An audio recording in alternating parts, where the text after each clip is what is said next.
Everyone, मेरा नाम पूजा मालविया है और मैं आप सबका अपने चैनल पे स्वागत करती हूँ।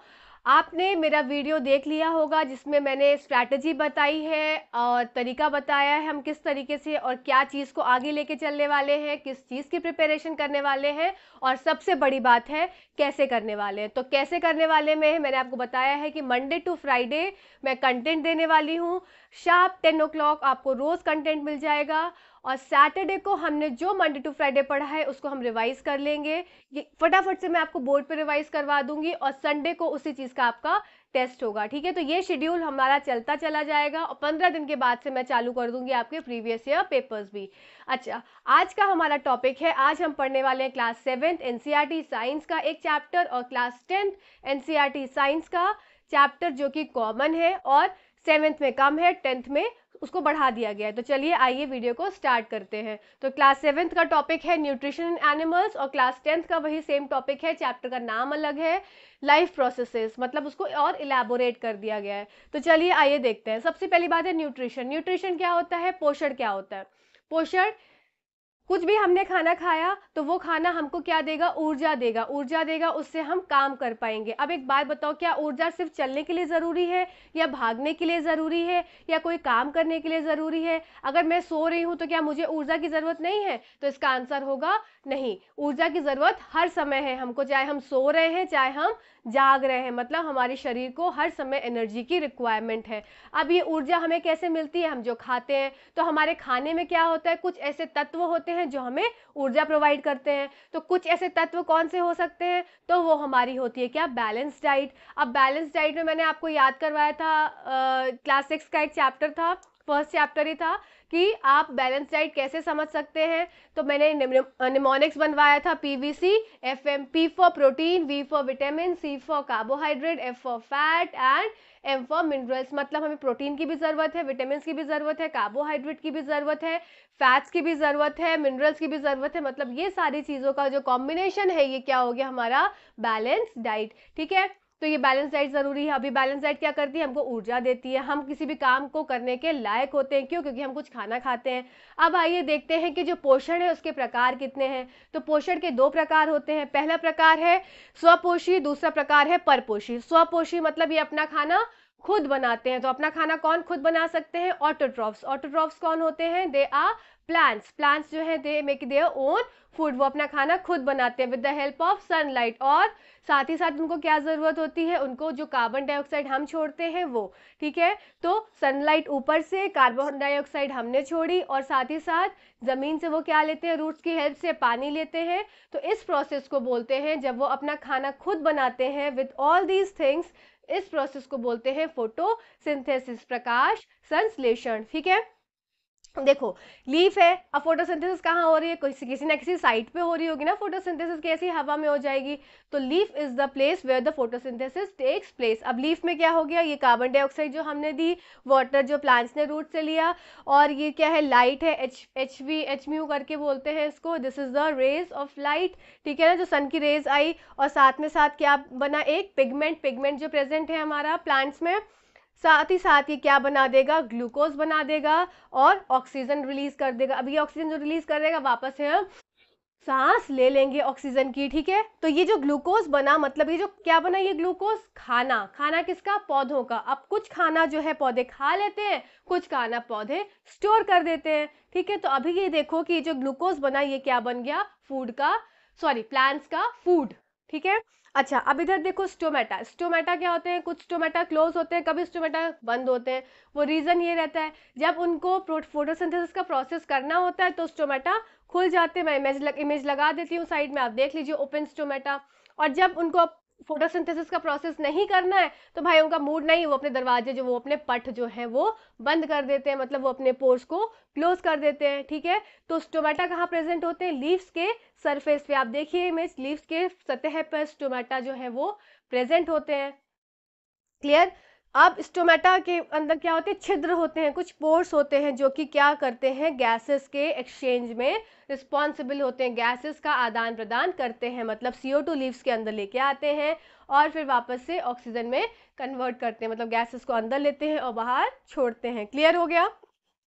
अच्छा, अब इसके बाद स्टोमेटा को बोलते हैं रंध्र हिंदी में, ठीक है। रंध्र जो होते हैं, फोटोसिंथेसिस प्रकाश संश्लेषण उसमें पत्तियों में होता है, और रंध्र जो है वो एक क्या है, गैसेस, गैस को आदान प्रदान में जो है रंध्र जो है वो मदद करते हैं, ठीक है। नेक्स्ट बात आती है ग्लूकोज। ग्लूकोज क्या है, जो खाना किसने बनाया, किसने बनाया खाना, यस, पत्तियों ने बनाया खाना, और ये क्या बना खाना, ग्लूकोज। अब कुछ ग्लूकोज जो होता है वो पौधे जो है वो यूज कर लेते हैं। मान लो ग्लूकोज बना 100%, ठीक है, मान लो ग्लूकोज बना 100%, इसमें से मान लो 40% of the glucose are utilize by the plants. अब प्लांट्स कैसे यूटिलाइज करेंगे, सिर्फ पत्तियों में तो रखेंगे नहीं, प्लांट्स की पत्तियां कहेंगी भाई तू भी ले ले, तू भी ले ले, तू भी ले ले, मतलब हर एक और प्लांट्स के पार्ट को जो ग्लूकोज है, जो फूड बना है, उसको ट्रांसपोर्ट कर दिया जाएगा। तो मान लो रूट्स में चला गया थोड़ा, कुछ स्टेम में चला गया, कुछ ट्रंक में चला गया, ठीक है, कुछ फ्लावर्स में चला गया, कुछ सीड्स में चला गया, तो ये फूड हर जगह तो चला गया, पर कुछ अमाउंट ऑफ फूड रह भी तो जाएगा। तो the amount that is remaining after the utilization of food by the parts of the plants, मतलब कुछ ऐसा भाग फूड का, ग्लूकोज का, जो कि प्लांट्स का में बच जाता है जब प्लांट सारे चीज़ों को जगह जगह भेज देते हैं। उसके बाद उनका क्या होगा, तो उनको क्या करेंगे, स्टोर कर लेते हैं प्लांट्स, और किस फॉर्म में स्टोर करते हैं, स्टार्च के फॉर्म में, ठीक है। तो जो इस्तेमाल नहीं हुआ, क्या नहीं इस्तेमाल हुआ, फूड जो इस्तेमाल नहीं हुआ उसको स्टोर कर लिया जाएगा, और किस फॉर्म में स्टोर किया जाएगा, स्टार्च के फॉर्म में, ठीक है, जिसको बोलते हैं मंड, ठीक है, स्टोर्ड इंटरनल एनर्जी। अब ये क्या हो गई, it is a stored internal energy, मतलब अब आगे कभी यूज में जब उन्हें चाहिए होगा, जब वो फोटोसिंथेसिस नहीं कर पा रहे हैं, तब वो क्या करेंगे, इस स्टोर्ड एनर्जी को, इस जो इकट्ठी करी हुई उनकी एनर्जी है, जो फूड है, उसको वो यूज कर पाएंगे, ठीक है। अच्छा, अब आगे बात आती है प्रक्रिया की। कुछ प्रक्रियाएं हैं जो कि बहुत इंपॉर्टेंट है, और ये एग्जाम में पूछी जाती है, जैसे कि क्लोरोफिल क्यों जरूरी है, क्लोरोफिल की क्या जरूरत आ गई। ऐसा भी हो सकता है ना कि बिना क्लोरोफिल के काम चल जाए, पर ऐसा होता नहीं है। तो क्लोरोफिल क्यों जरूरी है, it is responsible for the absorption of suraj chacha, जो सूरज चाचा रोशनी फेंक रहे हैं, ऊपर से डाल रहे हैं, अगर क्लोरोफिल प्रेजेंट नहीं होगा पत्तियों में या पेड़ में, तो वो सूरज का एब्जॉर्प्शन, सूरज की रेस का एब्जॉर्प्शन नहीं हो पाएगा, ठीक है। तो क्लोरोफिल क्या है, chlorophyll is responsible for the absorption of light, ठीक, सनलाइट। नेक्स्ट हो जाता है रूपांतरण। किसका रूपांतरण, जो सन की रेस आ रही हैं, उस सन की रेस आने से मतलब लाइट एनर्जी किस में कन्वर्ट हो जा रही है, केमिकल एनर्जी में, ठीक है। तो कन्वर्जन हो रहा है किसका, लाइट एनर्जी का केमिकल एनर्जी में। केमिकल एनर्जी कैसे, ग्लूकोज बन गया तो एनर्जी मिली ना हमें, तो वो क्या है, ग्लूकोज एक केमिकल है, तो लाइट क्या था, लाइट एनर्जी थी, और लाइट किस में कन्वर्ट हो गई, केमिकल एनर्जी में, तो उसका रूपांतरण हो गया किसका, लाइट एनर्जी का केमिकल एनर्जी में, ठीक है। नेक्स्ट बात आती है स्प्लिटिंग ऑफ वाटर मॉलिक्यूल्स। अब ये वाटर का मॉलिक्यूल है, ठीक, जो कि इसके साथ कंबाइन कर रहा है और प्रोडक्ट बना रहा है। प्रोडक्ट क्या बना रहा है, ग्लूकोज और ऑक्सीजन, ठीक है। तो अब देखो इधर, सब स्प्लिटिंग ऑफ वाटर मॉलिक्यूल हो रहा है, मतलब अपघटन हो रहा है किसका, पानी के अणु का। पानी के अणु टूट रहे हैं, और इधर से उधर कुछ ग्लूकोज में आ जा रहा है और कुछ ऑक्सीजन में चला जा रहा है, ठीक है। तो पानी के अणु का टूटना, ये भी एक प्रक्रिया है किसकी, प्रकाश संश्लेषण की, ठीक है। नेक्स्ट आता है reduction of carbon dioxide to carbohydrate. अभी देखो कार्बन डाइऑक्साइड इधर है, जो किसने छोड़ा, हमने सांस ली और छोड़ दिया, तो ये कार्बन डाइऑक्साइड जो हमने छोड़ा, इसका क्या हो रहा है, इसका रिडक्शन हो रहा है, मतलब अपचयन हो रहा है, रिड्यूस हो रहा है, ठीक है, इसका रिडक्शन हो रहा है टू फॉर्म कार्बोहाइड्रेट, मतलब ये रिड्यूस होके क्या बना दे रहा है, कार्बोहाइड्रेट। तो ये प्रोसेसेस जो थे बहुत इंपॉर्टेंट है, प्रक्रिया थी। सबसे ज़्यादा इंपॉर्टेंट है कि क्लोरोफिल क्यों ज़रूरी होता है, ये आपको पता होना चाहिए। फिर स्टोमेटा में क्या होता है, स्टोमेटा क्यों ज़रूरी है, ये आपको पता होना चाहिए। सब क्वेश्चन पूछते हैं एग्जाम्स में। फिर साथ ही साथ है कि stored form of food in plants जो है वो स्टार्च है, stored form of food in animals या ह्यूमंस वो है ग्लाइकोजन, ठीक है। स्टार्च और ग्लाइकोजन में कंफ्यूज मत होना, ठीक, इतना हो गया। अब देखो, आइए देखते हैं कि डिजर्ट प्लांट में फोटोसिंथेसिस कैसे होता है। देखो डिजर्ट प्लांट्स है, मतलब उनमें पानी की बहुत कमी है, और पानी उनकी ज़मीन में भी नहीं है, तो पानी वो ज़्यादा यूज़ भी नहीं कर सकते क्योंकि है ही नहीं पानी। तो अगर वो दिन के समय फोटोसिंथेसिस करेंगे, मतलब दिन के समय अगर उनका स्टोमेटा जो है वो ओपन होगा, ये स्टोमेटा है, स्टोमेटा के पोर्स है, अगर दिन के समय ये स्टोमेटा के पोर्स जो है वो ओपन हो जाएगा अगर दिन में, तो पानी इसके साथ साथ गैस के साथ साथ पानी का भी लॉस हो जाएगा, ठीक है। तो ये क्या करते हैं, दिन के समय अपने स्टोमेटा को क्लोज रखते हैं, दिन के समय स्टोमेटा को क्लोज रखते हैं, और रात के समय इनके अंदर डेजर्ट प्लांट्स के अंदर स्टोमेटा जो है वो खुल जाता है, रात के समय उसके पोर्स जो है वो ओपन हो जाते हैं। अब रात में जब स्टोमेटा ओपन हो रहा है तो क्या करेगा, वो कार्बन डाइऑक्साइड को अपने अंदर ले लेगा और लेके क्या करेगा, अपने अंदर पत्तियों में स्टोर कर देगा। स्टोर करेगा किस फॉर्म में, मैलिक एसिड के फॉर्म में या मैलेट के फॉर्म में, ठीक है। तो ये कार्बन डाइऑक्साइड किस में कन्वर्ट हो जाता है, कार्बन डाइऑक्साइड कन्वर्ट हो जाता है मैलेट में या मैलिक एसिड में, ठीक है। अब जब ये तो रात की बात हो गई, रात में हुआ, अब दिन में क्या होगा, ये जो मैलिक एसिड है या मैलेट है ये कन्वर्ट हो जाएगा किसमें, ये कन्वर्ट हो जाएगा ग्लूकोज में। तो ये जो CO2 से मैलेट बना या मैलिक एसिड बना, ये बना कब, रात में, और मैलेट से ग्लूकोज बन गया कब, ये बना दिन में। अब दिन में देखो ये कैसे बनेगा, सेम वही प्रक्रिया जो हमने नॉर्मल प्लांट्स में देखी है, कैसे, ऊपर से सन, ठीक है, साथ में क्या हो गया, CO2 को कन्वर्ट उसने कर ही दिया मैलेट में, प्लस क्लोरोफिल, ठीक है, प्लस वाटर, जो थोड़ा बहुत रहेगा वाटर, ठीक है, थोड़ा बहुत यूज़ तो करना ही पड़ेगा ना, पर कम यूज़ करेगा, ऐसे ओपन होगा स्टोमेटा तो बहुत सारा वाटर का लॉस हो जाएगा। अब कन्वर्ट हो जाएगा किसमें, ग्लूकोज में, और क्या बना लेता है साथ में, ऑक्सीजन, ठीक है। तो ये आपको पता होना चाहिए कि डेजर्ट प्लांट्स रात में ऐसा क्यों करते हैं। देखो ये टेस्ट है कि to test the presence of starch, मतलब एक पौधे में स्टार्च प्रेजेंट है कि नहीं है, मतलब पौधा जो है वो खाना बना रहा है कि नहीं बना रहा है, और बनाता है तो किस फॉर्म में बनाता है, स्टार्च के फॉर्म में स्टोर कर लेता है खाने को। तो आइए चलिए इसको देखते हैं कि एक्सपेरिमेंट क्या कहता है। देखो दो पॉट लिए इन्होंने, पॉट 1 और पॉट 2, दो गमले लिए जिसमें पौधा है ऑलरेडी प्रेजेंट है। अब पौधा है मतलब कि कोई प्लांट है तो उसके अंदर क्या होगा, खाना बनाने की प्रक्रिया भी होगी, वो खाना भी बना रहा होगा और खाना यूटिलाइज भी कर रहा होगा, बनेगा, जो संचित होगा वो यूज़ भी तो होगा, वो उसको इस्तेमाल कर लेगा तो वो ख़त्म हो जाएगा, है ना। तो आइए देखते हैं क्या होता है, बहुत इंटरेस्टिंग एक्सपेरिमेंट है। इसको क्या किया इन्होंने, इन दोनों प्लांट्स को, दोनों को रखा क्या, डार्क रूम में, डार्क रूम में रखा इन्होंने, और कितने दिन के लिए रखा, फॉर 3 डेज। दोनों पौधों को अंधेरे में रख दिया गया, बिल्कुल घंघोर अंधेरा, ज़रा अभी सूरज की रोशनी नहीं थी। तो इसमें क्या हो गया, दोनों प्लांट्स में को रख दिया अंधेरे में। अब एक बात बताओ, सोचो क्या हुआ होगा जब प्लांट्स के अंदर जो स्टोर्ड फूड है, जो स्टोर्ड फूड है मैंने क्या बताया था किस फॉर्म में है, यस, स्टार्च के फॉर्म में स्टोर्ड फूड है।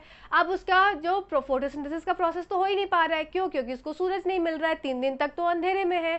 तो जितना भी स्टार्च होगा वो क्या कर लेगा, प्लांट वो यूटिलाइज कर लेगा, मतलब वो प्लांट्स उसने यूज कर लिया। तो अब अगर देखा जाए 3 दिन के बाद इसमें तो कोई स्टार्च नहीं बचा, है ना, उसके अंदर कोई भी स्टार्च नहीं बचा।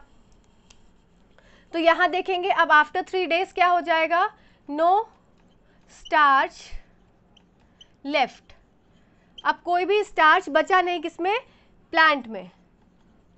तो अब इन्होंने क्या किया, ये दो पॉट को उठा के इन्होंने एक प्लेट के ऊपर रख दिया। इन दो पॉट को उठा के, एक इनके पास प्लेट थी, इस प्लेट के ऊपर ये पॉट जो है वो रख दिया।